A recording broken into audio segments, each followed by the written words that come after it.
Bonsoir à toutes et à tous, bienvenue dans 85 Chrono Agenda. On se retrouve comme chaque semaine pour vous présenter les principaux rendez-vous sportifs du week-end en Vendée. Et pour vous présenter tous ces rendez-vous, à mes côtés, Alexandre Le Daour. Bonsoir Alexandre. Bonsoir Aurélien. Et on accueille un invité ce soir pour nous parler d'un des gros événements sportifs du week-end. Ça se déroulera aux Herbiers de vendredi à dimanche, le championnat de France de roller sur route, organisé par le club des roulettes herbretaises, dont le président David Ourard est avec nous ce soir. Bonsoir. Bonsoir. Alors, grand événement qui se profile donc aux Herbiers sur l'anneau routier de l'étang de Her. Je le disais, de vendredi à dimanche, près de 400 patineurs attendus. Alors, on va peut-être préciser un petit peu de quoi il s'agit de cette discipline de roller sur route. Oui, alors le roller sur route, effectivement, c'est une compétition qui a lieu, là c'est raté, heureusement que c'est pas du direct. Donc le roller sur route donc aux Herbiers est une discipline depuis quelques années qui est au plus haut niveau. Nous avons eu différents patineurs qui ont porté le maillot de l'équipe de France. Et là, cette année, on souhaitait effectivement marquer le coup et organiser un événement d'ampleur nationale pour le club, et puis aussi relancer un peu le club au niveau des licenciés, puisque le Covid a fait beaucoup de mal comme partout ailleurs, hein, dans toutes les autres associations sportives, et c'était l'occasion pour nous de mettre en avant à la fois la discipline et le dynamique du club et de la ville qui nous accompagne au quotidien sur ce club-là, en l'occurrence. Alors, quel type de course on va pouvoir voir durant ces 3 jours ? Alors, sur les 3 jours, vous verrez de la vitesse. Hein. Les distances vont de 100 mètres à 10 000 mètres. Donc, c'est de la vitesse et du fond. Avec quelques particularités sur le fond, puisqu'il y aura des courses à élimination et des courses à points. Quant à la vitesse, la distance la plus courte, c'est le 100 mètres. Donc, avec des athlètes qui vont au plus haut niveau dépasser les 50 km/h sur le vendredi, puisque cette discipline-là aura lieu le vendredi après-midi. Et donc les courses de fond qui peuvent aller jusqu'à 15 km, de 3 oui, 15 alors km. 15 km, ça dépend du nombre de patineurs qui sont engagés. Et donc c'est le corps arbitral qui décide des distances, en l'occurrence. Mais ce sera un minimum, effectivement, 10 000 mètres et peut-être 15 000 en fonction du nombre de qualifiés. Alors, parlons un petit peu de cette piste, de cet anneau de l'étang de Her aux Herbiers. Alors, vous me corrigez si je me trompe, mais alors, sa longueur, c'est 333,33 mètres. C'est ça, exactement. Puisque comme ça, sur 3 tours, on est sur un 1000 mètres, sachant que le 1000 mètres est aussi une épreuve dans les disciplines de la compétition.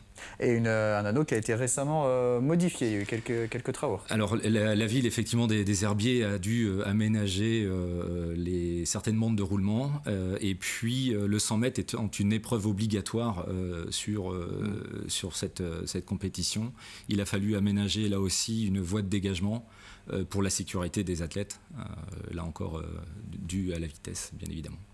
Il va y avoir donc des Vendéens sur ce championnat de France, des Vendéens qui sont qualifiés, qui ont dû passer, j'imagine, par des étapes départementales, régionales. Est-ce qu'il y aura des Herbrettais ? Alors il y aura 2 Herbrettais, une Herbrettaise, Lily Kans, qui évolue en catégorie cadette, et Simon Bretin, qui évolue lui pour sa part en catégorie junior B. Donc en 2e année le concernant. Alors on va parler de Simon justement, qu'on voit à l'image. Grande chance de médaille, lui qui a déjà été médaillé au championnat de France l'année dernière à Alençon. C'est ça, effectivement, il est médaille d'argent à Alençon sur la distance du 100 mètres, avec quelques accessites sur les autres distances. Et bon là en l'occurrence, on joue à domicile, alors en croisant les doigts, sans lui mettre bien évidemment la pression. Donc il évolue en junior B, donc c'est-à-dire la catégorie des 14-16 ans, c'est ça ? C'est ça, 14-16 ans, tout à fait. Oui. Et donc il va aussi s'aligner sur 10 km. Il a donc plusieurs épreuves. Il aura le 100 mètres, bien évidemment. De mémoire, il y a le tour, donc 333 mètres. Il doit y avoir également le 10 000 à points et le 10 000 à élimination. Et donc Simon Bretin qui est inscrit aussi sur la liste des espoirs nationaux et qui court régulièrement avec l'équipe de la Ligue des Pays de Loire et qui a peut-être un petit objectif en tête aussi dans l'année, championnat d'Europe, c'est ça ?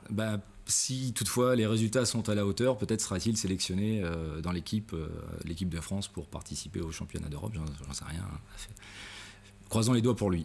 Alors ça commence vendredi à 11h45 jusqu'à 20h30, samedi de 7h45 à 21h30, donc ça fait des grosses journées, et puis dimanche de 7h45 à 13h pour les dernières cérémonies protocolaires, donc pour ce championnat de France de roller sur route dont on reparle dans quelques minutes, mais on va maintenant s'intéresser au rendez-vous sportif du week-end, Alexandre, avec du football. Et oui, la première page de cet agenda sportif nous amène en football avec la 25e et avant-dernière journée du championnat de National 3, 2 matchs programmés en Vendée samedi soir, derby entre Fontenay-le-Comte 6e et le Vendée Poiré Foot 8e. La Roche-ESO en lutte pour le maintien accueillera de son côté Saint-Nazaire. Il faudra aussi suivre avec attention les déplacements des 2 premiers. La Roche-VF, leader, ira en Mayenne jouer la réserve du Stade Lavallois et puis son dauphin Chalon se déplacera à Vertou 3e. On poursuit avec le ballon rond à la 11e édition du tournoi international des moins de 17 ans. Ça démarre ce vendredi et se poursuit jusqu'à dimanche. Présence entre autres du Paris Saint-Germain, l'Olympique de Marseille, du FC Lorient et des Portugais de Braga. Rencontre à suivre au stade de Bretignolles et Brême-sur-Mer.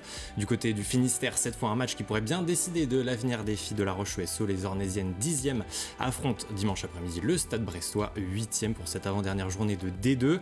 Victoire impérative pour les Vendéennes pour s'offrir le droit de rêver encore à cet objectif de maintien.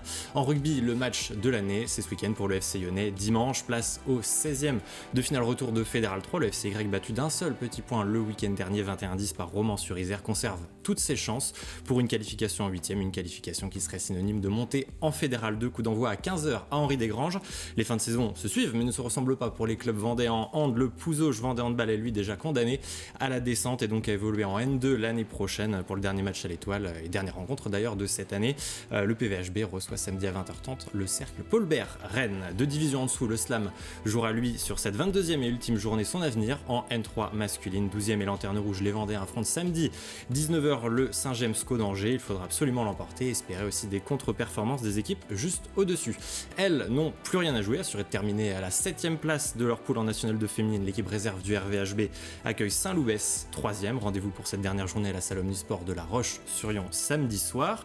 En handball toujours, les équipes jeunes se retrouvent au Sable d'Olonne ce dimanche pour la Coupe de Vendée Jean-Philippe Barthes. Premier match lancé à 11h, gymnase des Sauniers, puis week-end de coupe aussi pour le basket. Samedi dimanche, le Vendée Espace accueille les coupes et challenges de Vendée. Lancement des matchs dès 14h samedi et dès 9h30 dimanche. On va rester dans le basket justement puisque ces finales de coupe et challenge s'inscrivent dans une semaine festive pour le comité de Vendée de basket qui célèbre son anniversaire. Et oui, 60 bougies pour le comité. Pour l'occasion, une semaine spéciale est organisée au Vendée Espace. Les animations ont commencé depuis mardi avec notamment un grand rassemblement scolaire avec plus de 16 écoles du département.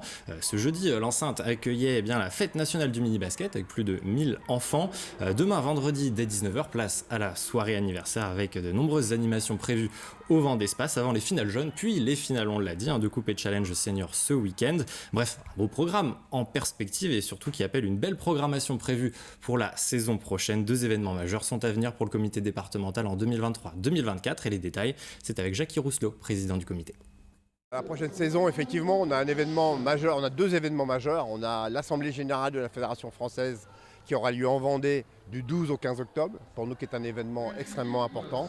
Et puis dès juin 2024, nous aurons l'occasion du 10 juin au 20 juin 2024 d'accueillir l'équipe de France féminine en préparation olympique avec d'autres délégations étrangères dont on ne connaît pas encore le nom, mais on rêve naturellement des États-Unis.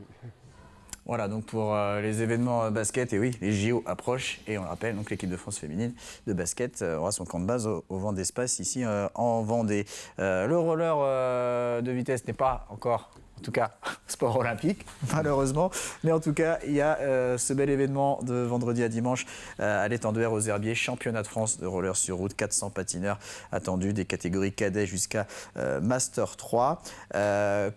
Comment ça se passe en cas de mauvaises conditions météo? Est-ce qu'on peut voir des courses annulées en cas de pluie, par exemple?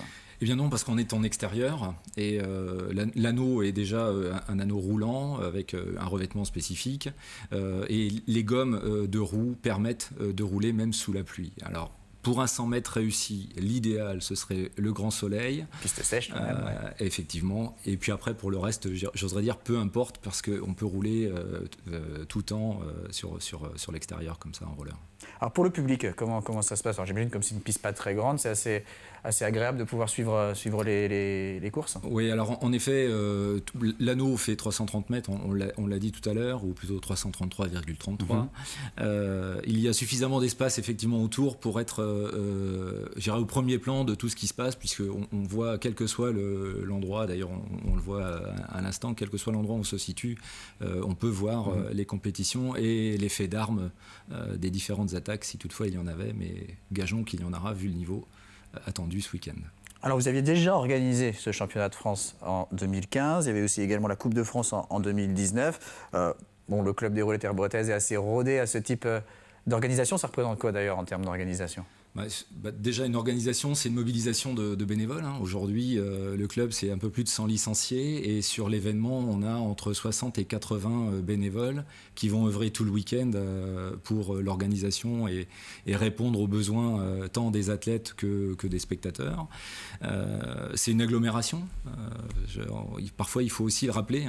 Sans les agglomérations, et en l'occurrence la ville des Herbiers, l'événement n'aurait pas lieu, parce que l'anneau est dédié et spécifique à la discipline, sécurisée, avec toutes les infrastructures qui sont à notre disposition sur cette partie-là de l'événement. Et puis effectivement, un club aguerri sur les compétitions de haut niveau, on l'a rappelé, championnat de France en 2015, effectivement également une Coupe de France en 2019, on a fait une Coupe régionale en 2020. Celle-ci est un peu plus en off, mais c'était à la reprise du Covid, donc on était encore tous masqués. Mais on l'a fait. Et puis le club avait également participé en 2018, me semble-t-il, c'était au Vent d'Espace, le championnat de France Indoor, en association avec d'autres clubs vendéens sur ce type d'événement. Alors, il y aura les courses, bien évidemment, tout au long de la journée de vendredi, samedi et dimanche matin, mais également des animations, des initiations en parallèle. Oui, tout à fait, oui. Donc, on a au sein du club une section handisport également. Le ring, hockey, fauteuil. C'est ça, tout à fait, qui se développe par ailleurs, et on souhaitait à cette occasion les mettre un peu en avant. Donc, on a une journée initiation sur ce week-end-là, sur la partie donc handi, et par ailleurs pour les petits Herbretais et autres, initiation au roller en toute sécurité dans la salle de l'étendue air qui est juste à côté de l'anneau en l'occurrence. Oui, parce que les roulettes Herbretais, ce n'est pas que du roller sur route, du roller de vitesse ou de fond. Il y a donc l'école de patinage, bien sûr, on l'a dit, le ring hockey fauteuil, du roller hockey également, et du skate cross, ça c'est peut-être plus récent, expliquez-nous. Alors le skate cross, effectivement, c'est plus récent. On a la chance d'avoir en Vendée un jeune motivé, dynamique, salarié du comité, en l'occurrence Freddy Coquelin, qui fait partie de notre staff d'encadrement aux Herbiers et qui a permis la découverte de la discipline à nos plus jeunes. Et c'est vrai qu'on a réussi à aligner cette année quelques patineurs à une première compétition réussie. D'ailleurs. Et on veut absolument que le club se développe et s'étoffe dans les disciplines proposées. On a un skatepark jusqu'à côté de l'anneau. On espère une salle très très prochainement, alors dédiée, pas forcément, mais plutôt équipée pour la pratique du roller hockey, puisqu'on souhaiterait également inscrire notre équipe au niveau national. Bien évidemment la section handisport qui a besoin d'une salle sécurisée, et puis l'indoor a aussi vocation à faire pratiquer la vitesse et à améliorer également les techniques, puisque là effectivement c'est l'occasion des écoles de patinage et de l'apprentissage à ce niveau-là de l'exercice. Combien de licenciés aujourd'hui roulettes Herbretaises ? Je crois de mémoire qu'on est à 106 cette année. D'accord. Très bien. Et on peut citer également les 2 entraîneurs. Il y a 2 entraîneurs au sein du club, Céline Laporte, Bruno Tavant. Alors, Céline Laporte et Bruno Tavant vont nous rejoindre sur la saison prochaine. Ah oui, ils ne sont pas encore arrivés. Voilà, Céline a déjà commencé, en effet, depuis quelques mois, est à nos côtés. On a Freddy Coquelin, bien évidemment. Et puis après, on a également toute une... alors, une Noria, c'est un peu trop fort, mais on a quelques bénévoles qui nous accompagnent sur l'encadrement des jeunes et des moins jeunes, que ce soit sur la partie rando, loisirs, hockey, en l'occurrence, hockey fauteuil ou rink hockey fauteuil et école de patinage. Eh bien, on va parler de rink hockey justement, puisque c'est par ça que vous allez commencer votre deuxième partie d'agenda, Alexandre. Oui, la transition était toute trouvée. Ce sera bien à la salle de l'Angelmière cette fois samedi soir pour l'équipe de la Vendéenne. Les joueurs de Marc Salicru reçoivent Nantes pour la 19e journée de N1 Elite. Un double rendez-vous de tennis au programme avec d'abord l'équipe 1 féminine du Tennis Club Sablé, réception de Sainte-Luce dans l'optique d'accéder à la Nationale 3, lancement des premiers matchs à partir de 9h dimanche. Et puis pour suivre la petite balle jaune, vous pourrez aussi vous rendre du côté de Saint-Jean-de-Mont. Les cours du Garden Tennis Club font place aux championnats individuels régionaux, démarrage dès ce jeudi et puis jusqu'à samedi. En équitation, samedi et dimanche, le site de Minjopolis à Bazoges en Pailly accueille les championnats départementaux de concours complets. On parle ici bien de saut d'obstacles, de hunter et de dressage. Depuis ce mercredi et jusqu'à samedi, les Sables d'Olonne accueillent la Vendée Va, course de pirogue polynésienne, village, spectacle, animation sont au programme entre les différents lancements de courses. En cyclisme, direction Nieul-le-Dolan dimanche pour le souvenir Michel Guédon, course de 92 km organisée par la société sportive niolaise, catégorie Open 2-3 et Access, départ à 14h de la rue Armand Callot. Et puis en BMX à Esnay, ce dimanche la 5e manche de la coupe régionale, lancement des courses à partir de 9h sur la piste d'Esnay, située elle rue de la Clairière. Et puis enfin un double événement en un en course à pied, la Nordique des Achars et le Trail du lac du Genêt vous donnent rendez-vous dimanche, plusieurs formats de course, 9, 14 et 20 km, c'est à suivre ou à courir au choix du côté de la Baudrière à la Chapelle-Hermier.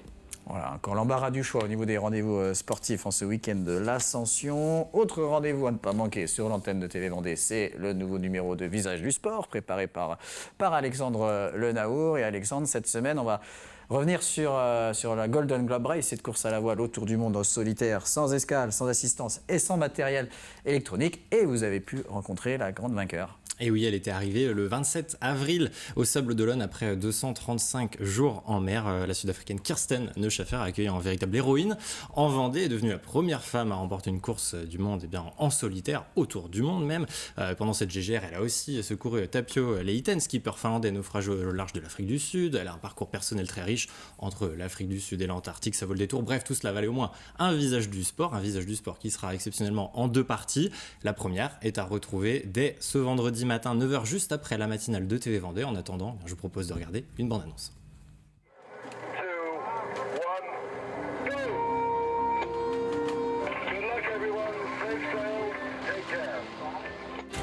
Après que j'avais quitté tout ça et on avait passé la ligne de départ, j'étais soulagée. Et c'était d'un moment à l'autre, c'était la tranquillité. Quand les autres bateaux s'avaient éloigné et on était toute seule, j'étais vraiment contente. Là, je savais, c'était justement ce que je voulais faire. Et voilà, à retrouver donc ce vendredi, un nouveau numéro de Visage du Sport, première partie donc avec Kirsten Neuschaffer. Et puis donc on le rappelle, de vendredi à dimanche, championnat de France de roller sur route aux Herbiers sur l'anneau de l'étang d'Huer. Vendredi donc de 11h45 à 20h30, samedi de 7h45 à 21h30 et dimanche de 7h45 à 13h. Merci beaucoup David Ouvrard d'être venu nous parler de cet événement. Bon courage pour ces prochains jours. Merci. Merci Alexandre. Merci à vous de nous avoir suivis. On se donne rendez-vous lundi prochain dès le matin dans la matinale avec Alexandre pour le journal des sports et 85 chrono qui revient à 18h45 et on accueillera notamment le président et le coach de la Roche Vendée Basket Club. Très bonne fin de semaine à tous.